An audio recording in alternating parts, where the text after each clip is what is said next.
Welcome to this new episode of Season 1 of the Make Boards Work podcast. Today's guest is Joanna Ling, a longtime friend. You're the group CEO of a Malaysian retail property developer and an amazing entrepreneur and family business owner. Welcome, Joanna. Thank you for having me, Mark. Joanna, you serve on your family businesses board and also on the board of Kyberlife, a venture-backed medtech company. Let's start there. How does board work compare between the two? Oh, gosh, there's so many differences. On the family board, you got to understand that every member of the board are family members. And so even the vibes is a lot more casual, but then there's a lot of tension, there's a lot of things unsaid. And everybody just wants to get along because it's the board meetings are not so much about how the business is run. The board meetings are actually family meetings. And so, there's a lot of emotions, there's a lot of feelings, there's a lot of like tension, and you're just a lot more aware of that. And there's a lot of skirting around issues, things not discussed because nobody wants to rock the boat, versus being on the board of a startup where like it's common to have people shouting at each other and getting, angry and emotional, and the numbers are not good. And really all we talk about, the most important thing are the numbers. At a family board meeting, the most important thing is not the numbers. The most important thing is everybody's happy. Right. Amazing. Let's delve into that. That is so interesting. Let's start with the family side, right? You said, okay, it often feels not like a board meeting, but a family meeting. It's about getting along. Yes. What are the good sides of that, and what are the drawbacks? The good side of it is that as a CEO, they're not so they're not so hard on you on the numbers, or like, of course we talk about we're a group of companies. We have many companies. Some companies are making a lot of money, some companies are not. And a lot of things are let slide, right? So they're like, oh, why is this company not making money? You could explain it and it's fine, and nobody wants to push too hard in case anybody gets offended. Yep. So you do, as the CEO under fire, you do get to, people are more concerned about my feelings and not hurting me. Yes. Which is great. Having said that, that is also what makes it not that great, because it's sometimes you got to be two hard. sides of the same coin, right? Yes. It's comfortable not to be held accountable too much, but it's also good to be held accountable. Yes, it's also good to be held accountable. You need to hold the CEO accountable. Yes. Yeah. So they're at family meetings, because the people in the board meetings are people like my cousins, my father, my sisters, my brothers, my uncles, my cousins, and we're family. Yes. And we all get along, and we all want to get along. That's the most important thing. Exactly. So yeah, they will let things slide if it means to keep the peace. Yeah, keeping the peace is more important. At the same time, you also mentioned that sometimes, because it is family, that there's also tension in the family boardroom. Oh boy, yes, there is tension. Name me a family that has no dysfunction in it, right? Absolutely. So yes. because because we are family, there is emotions mixed up with the business, not just numbers, not just operations. It's feelings. Of course, yes. And because of that, there is underlying tension with people and over certain things. So a lot of times things are not said. And because things are not said, things are swept under the rug, it leads to problems in the future. Yes. Possibly. Yes. Yes. And I don't know, it's hard for when everybody's a family member, it's hard to speak freely. Yes. And very often you need a mediator or a facilitator in order for people to speak freely. Absolutely.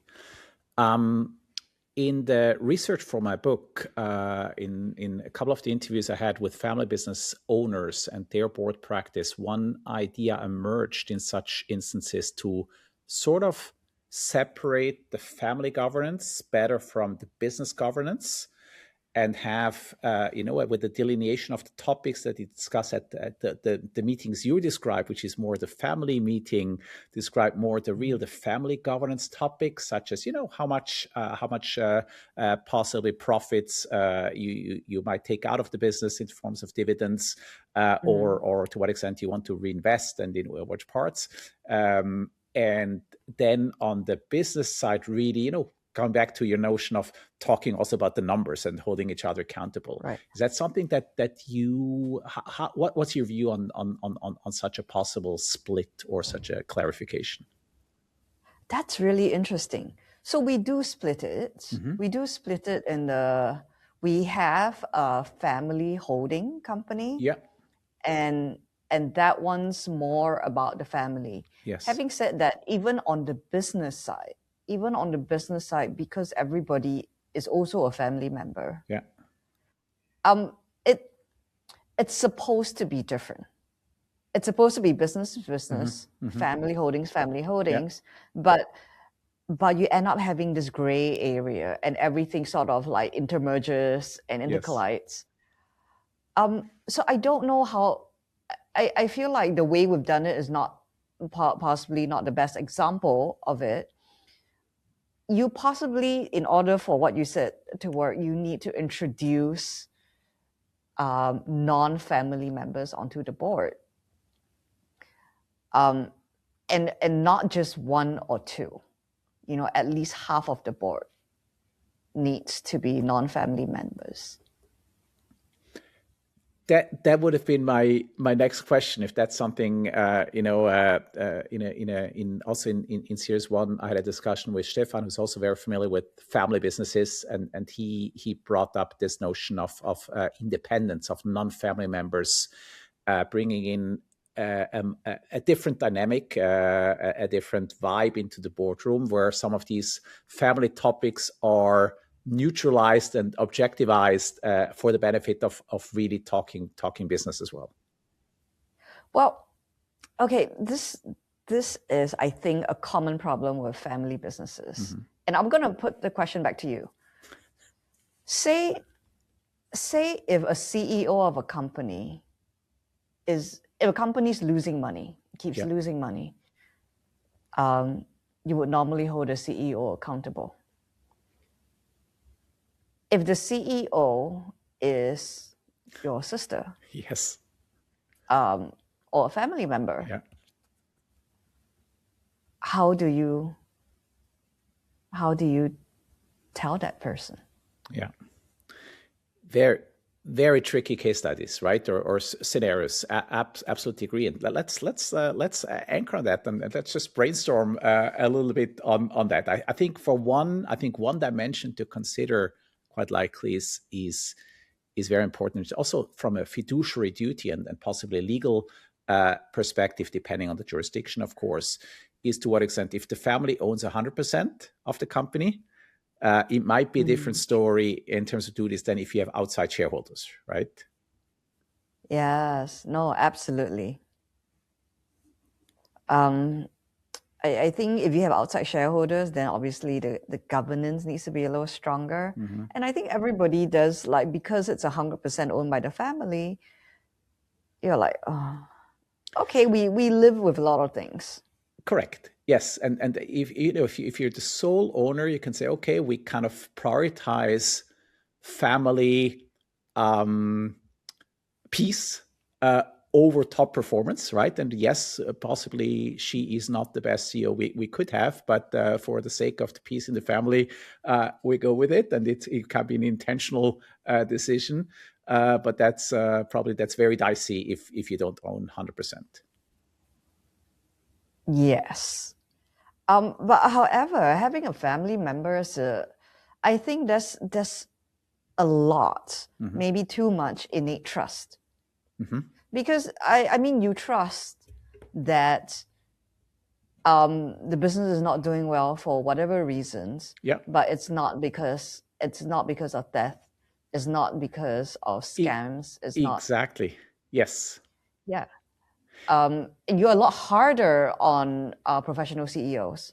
Yes, but I think to deliver. there's this a very interesting notion, and I learned this from a book by Stephen Covey. Right, if you break down trust, there's really two components. Where you do very well in the family business is on the personal trust.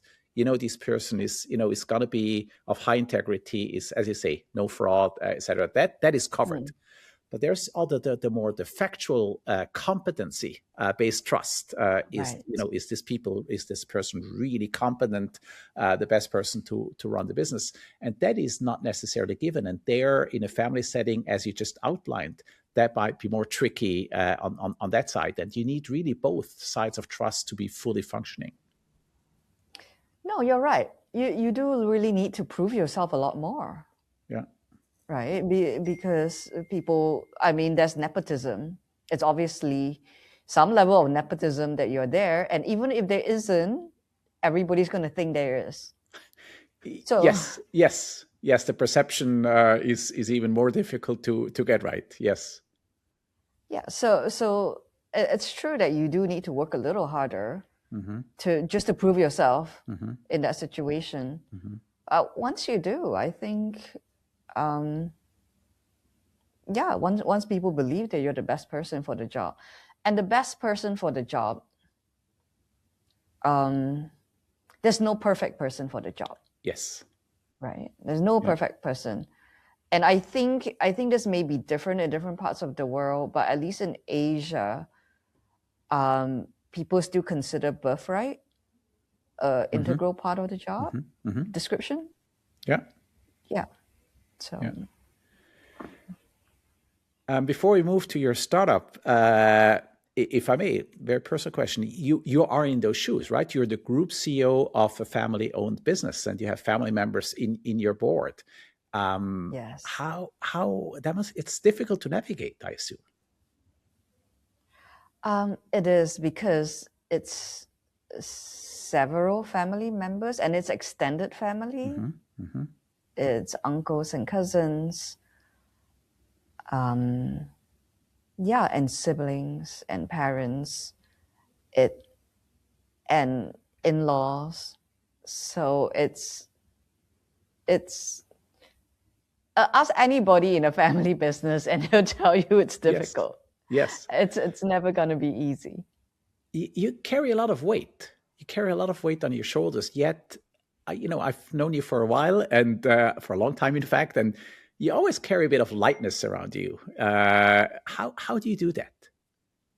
I really consider myself lucky. I mean, I don't think it's a different responsibility, but I mean, it's no different from feeling the weight of being responsible for external shareholders.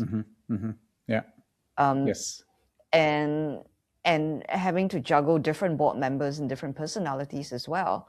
I mean, there's a different layer. There's another layer on top of it because they're family members. But I think it's equally difficult.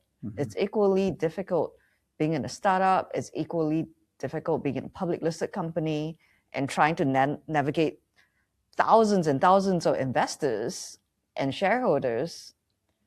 It's just different. And it's not easier or harder. It's just different. Correct. Yes. Moving to your tech company, there you have venture capitalists in the board, you have the founder in the board, and you mentioned it's a very, very different atmosphere. Oh, very different. That board, everybody on the board are investors in the company. Every member of the board is a German man in their 50s, except for me. And that's just because of the space of the startup.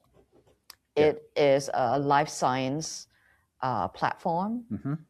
And just by nature of it, a lot of the board members who are experienced in this field, in this industry, they just happen to be from Germany. They live all over the world. They live all over the world. Just because Germany is the industry leader in this field. Tell a bit about the board dynamics. You said sometimes there's shouting, sometimes there's quite a bit of energy and emotions in the room as well, to focus on numbers. Share a bit more. Well, I mean, with the family business, because it's a multi-generational business, it's pretty steady. Business is steady. A startup, it's like up and down and waves. And there were so many instances when a company's almost run out of money. Or the company can't make payroll this month. Next month, we're going to run out of money. What are we going to do? So emotions run high because you're always in fight or flight mode. The company is always in fight or flight mode. So that's very different. And everybody's invested. Everybody's an investor. They've all got money in the company. If the company goes bust, and it could from month to month, so then you lose all your money. And if anything, it's a lot harder scaling a startup. In what sense? It's a lot harder, in my opinion, to go from 0 to 100 million than to go from 100 million to 200 million. Yeah, understood. Yes. So you're starting from scratch. You've got zero revenue. You've got all these people investing all their money in you. And you have to scale it quickly. You can't just do it organically and steadily. You need to, 10x in 3 years, for example. And that's hard to do. And where can the board, the business needs to be run by the founding team, by the founders who presumably, and over time they build a team also outside of founders. What in a good path? What can the board do in this up and down, in this very hectic, sometimes life-threatening initial growth burst? How can the board be of value here? Well, the board, I think, you have to understand that the startup founders are often young, and they need to be young because they need the energy to run. But also then where they fall apart is they don't have the experience.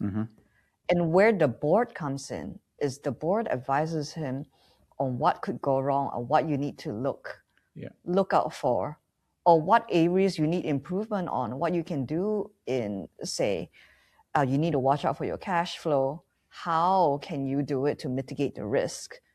So the board is the experience, right? And that's why they're older. They're board of older individuals. The startup founder is very young. He's in his late 20s. Yes. Yeah. And as a founder, you and I've been there, you don't know what you don't know. So it's blind spots play a big role, right? For the board to at least one board member, maybe several, to be able to be a sparring partner says, look, I've been there, I've done that. That's Yes. what we did. That's what I experienced. That worked. This didn't work. Any specific examples that come to mind where you were able to bring in your own experience? So when I first joined this board, I was very intimidated.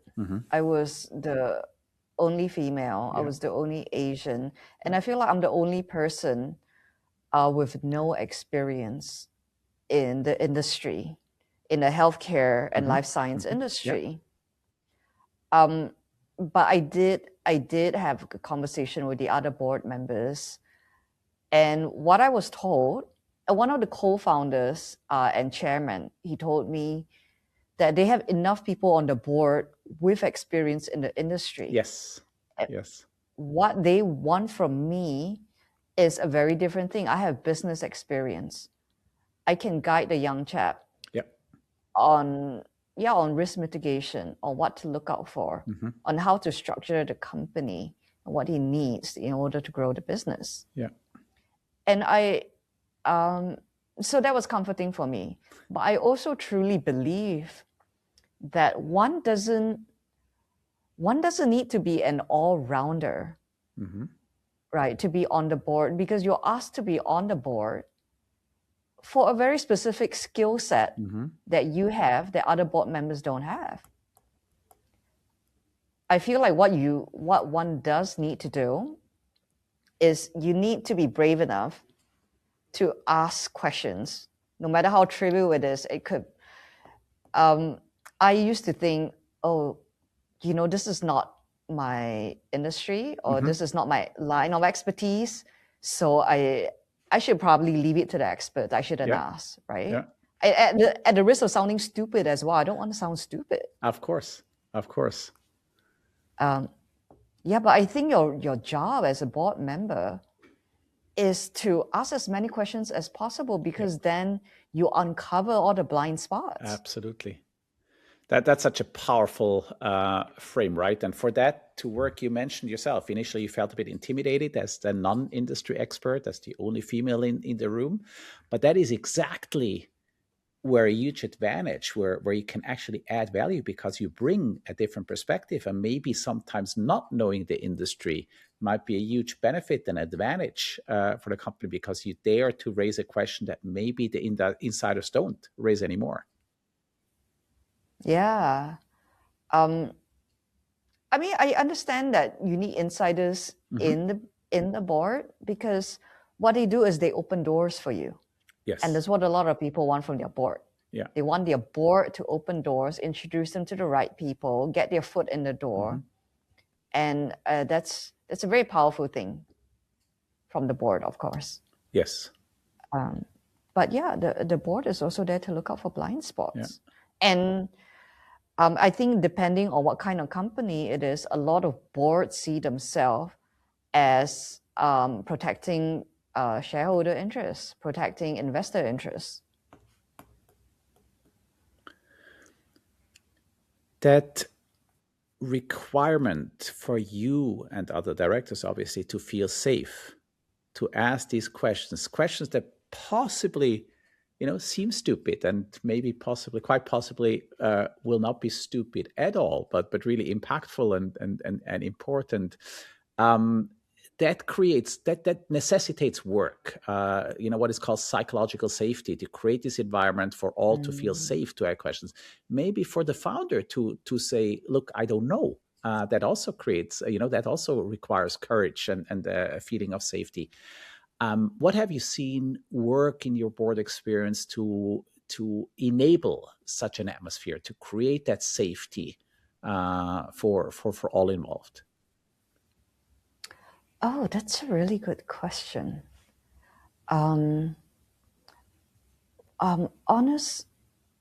Honestly, in my experience with boards, it's often not a safe environment at all.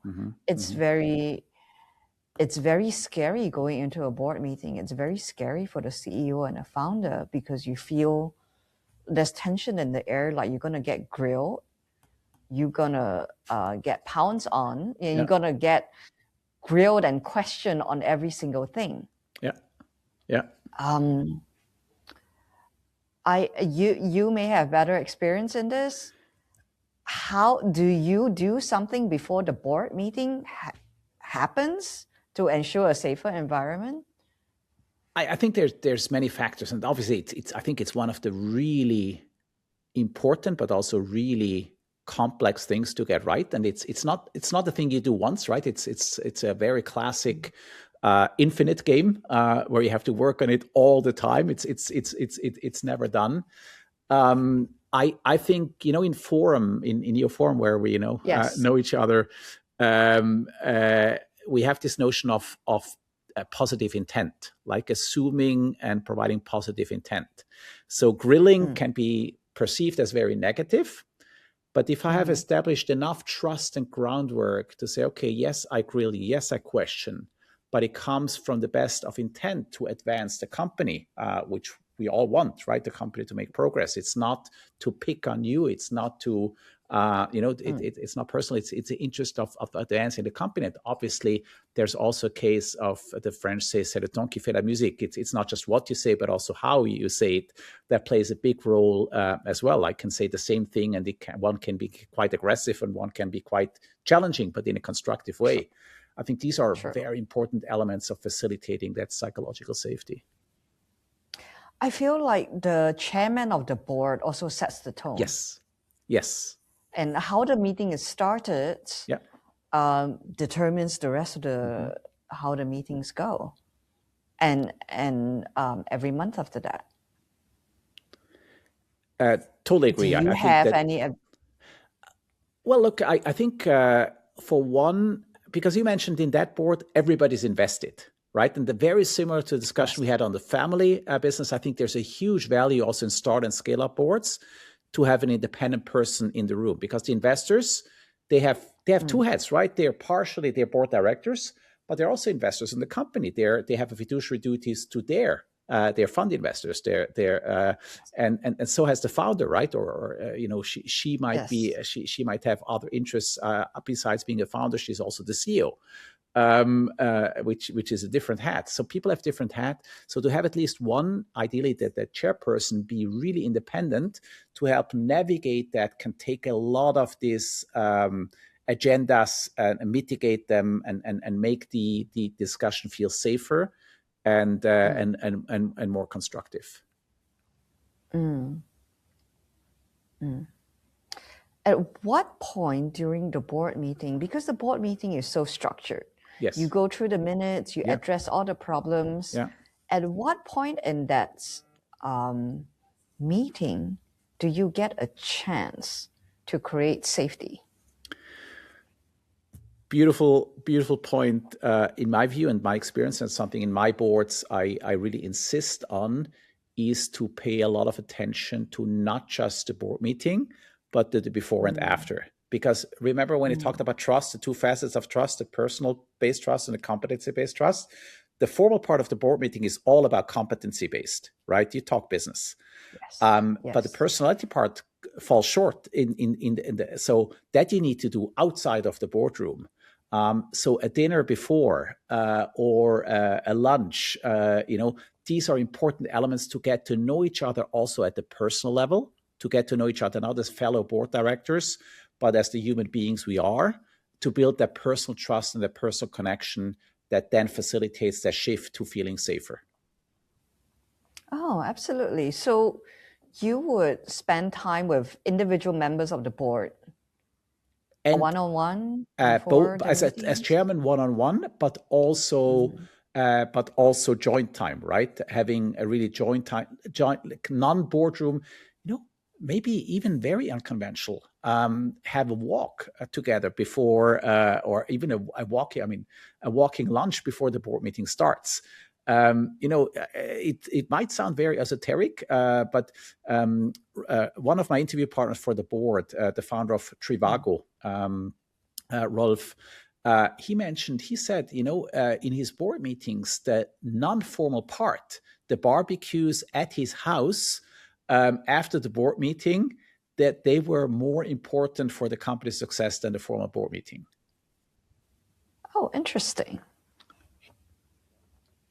Interesting. That's probably even more relevant to family boards because it's so much more important for everybody to get along. Yeah, and again, possibly that somewhat a bit of an aim at splitting the family governance from the business governance could be greatly facilitated with that, right? Yes, yeah, it's true.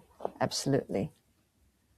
But it also goes for, I suppose, every board too. Yes, yes. Interesting. And what also Interesting. along the same or kind of similar lines at practice I like a lot in those instances is for the board to be visible to the company, to use these board meetings not just for the board to meet, but also maybe have a little reception after the board meeting, combined with an all hands where people can just mingle, because so many employees, so many team members think of the board as this very distanced, very kind of exalted governance body, and why not demystify? I call that demystify the board. Why not show them, well, we're people like you and I. We're just human beings that serve on that business's board. Okay. But what is the purpose of doing that? Again, make the board visible. Make the to kind of take away that fear or kind of weird or possibly very vague notion of what the board is. I also believe it's very important for the board to have informal communication channels to feel the company, and that works wonders if people feel empowered to talk to you as well, right, and talk openly. Oh, can you tell me more about that? How do you make the board? So, how do you create an informal channel for employees to be able to approach the board? I think for one, before we a few ideas on it, but maybe just it also, of course, is dependent on the size of the company. If you're a business with 10,000 people, at some point, you kind of hierarchical levels play a bigger role. But I'm a big there's different philosophies. In general, this is an extension of the so-called kind of step level meetings, where you don't just hierarchically only allow communication between direct reports, but it's also allowed to skip a level, so skip level. And I think that's also very, especially in scale-up environments where that moves so fast, for the board to also hear, what's going on, just be present on the ground. Every once in a while, I work a day from one of the companies where I chair the board. I just decide to spend the day there. I work from there. And, water cooler discussions, cafeteria discussions. I feel the company. I hear things. What I sometimes have done in some companies, I mentor a few high key talents, right? I act as mentor, completely separate from my board role. That gives me a lot. For one, I contribute and I add value in talent development, and it's also hugely rewarding. But I also, again, I open up an informal information channel. Oh, that's so interesting. No, that's a really good idea. On the startup. Yes. It's a startup. They're very lean. I mean, there are like 6 or 7 people on the board, and there are 6 or 7 employees. Yeah.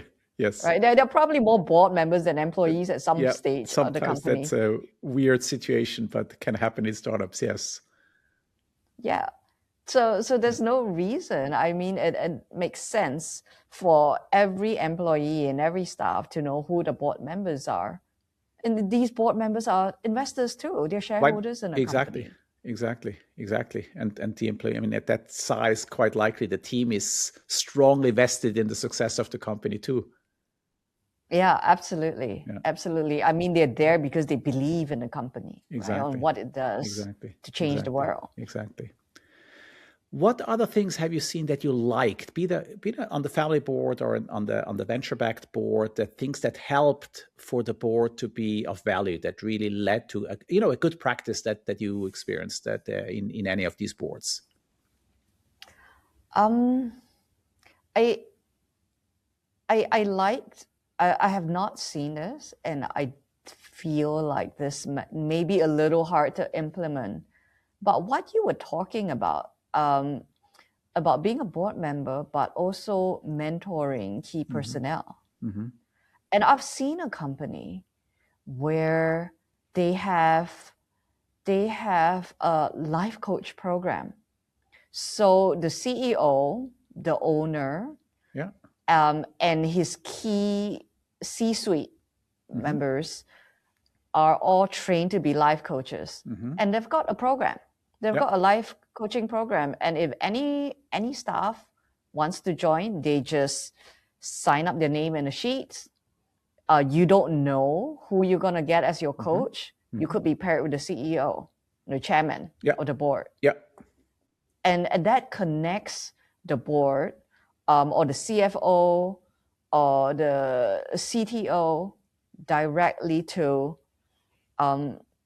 any member of the staff who just wants life coaching, right? Amazing.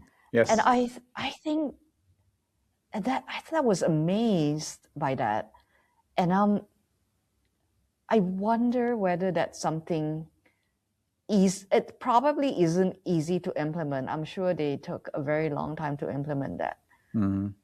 But how amazing would that be? Yeah. Amazing. Yeah, so that's one thing I'm very intrigued by. And then when you mention it again, I thought, wow, that's quite related. Yes, it's yeah. To conclude, Joanna, I have a bit of a fantasy question, a magic wand question. For your family business, assuming you'd be open to add, non-family members, and you'd have this magic wand, and you can really approach anybody who will be okay, who will be willing to serve on your family business's board, even not be restricted to living people. There might be people from the past. Who would you choose to be on your business's board, and why? Oh, a name came up straight away. It's I'm a little bit embarrassed to say. No, please. But it's gotta be Angela Merkel. Okay. Was the first name that came to my head. Okay.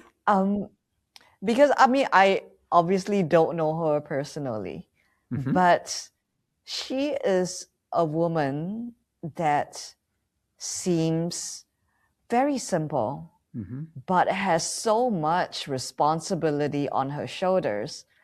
And she is, one of the leaders of the European Union. And all these powerful men listen to her. Yes. So which shows me that she knows, like, whatever she says, people will listen. She carries an authority. Yes. And yet she also, there's a side to her that seems motherly. Yeah. Like almost like a school teacher. Yeah. A school teacher, an auntie, a grandmother. And I feel like both those qualities are necessary. On one hand, you need the authoritarian because you're going to have all these men, these who on the family board are already like, I'm the first generation founder. Who are you to tell me what to do? And that's one of the dynamics of a family business, is that the second generation, the third generation, they feel like they can't speak up against the first generation, right? Yes. So you need somebody whom they will listen to, who's going to cut through all that nuance and be able to say it. And yet this person needs to also come across as a family member, as motherly, as caring, as a grandmother. Yeah. And so she's the first person I thought of. Very intriguing. I've written about that. I really think there's an analogy. I think a good board director, very similar to what you just shared, has some similar traits to a great teacher, right? They demand a lot. They are tough. They ask for a lot, but they do it in a very caring, in a very good-natured manner, right? Again, it's the support, but also challenge that comes hand in hand. I think that's the character how I understood you, that you described and you see in Angela Merkel. Yes, I see her as a matriarch. Yes. You know. Yes. And she felt like, to me, like during her reign, she felt like she was the matriarch of Europe. Mm-hmm. Fantastic. So she's Anybody the first else? person I thought about.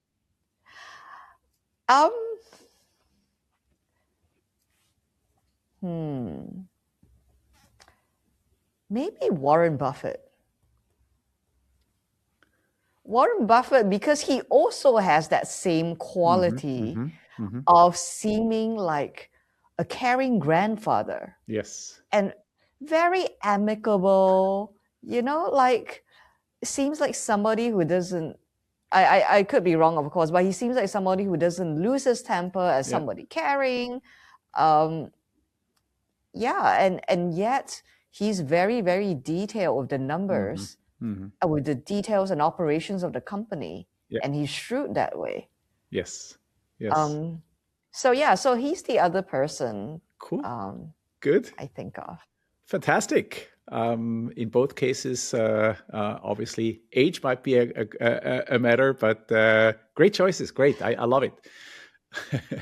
I don't know. I'm trying to think. If there's a young person, and obviously, all these people, their age is what also gives them the experience, the authority, the aura, right? the gravitas. The Absolutely. aura. Yes, of course. The gravitas. I love that word, gravitas. Yeah. I'm trying to think if there's a young person who's suitable for that role. But you also understand that because it's a family business, and there's probably going to be at least 2, if not 3 generations on the board. Yeah. I do think that age matters. True. Yeah, it's another form that kind of is a proxy for having different perspectives, right? Different views, which you want to have for good board discussions. Yes. And of course, we were talking about a non-family member joining the board. This person has a difficult job because this person needs to command the respect of young people who don't necessarily give their respect easily. Yeah. You also need to command the respect of the older generation. Absolutely. Yeah. I can't think of a. It takes a very, very interesting character to be able to pull that off. Fantastic, Joanna. Amazing. Thank you so much for this lively, for this engaged, intriguing conversation. I love your perspectives on the family business side on one hand, but then also on the very dynamic, fast-moving, high-pace venture tech environment. Beautiful insights. I learned a lot. I'm sure our listeners and viewers will take tremendous insights from your experience. Thank you, Joanna. I have learned so much from talking to you, Mark. I mean, like I gained a lot of insights from talking to you from this session. So thank you so much for having me. My pleasure.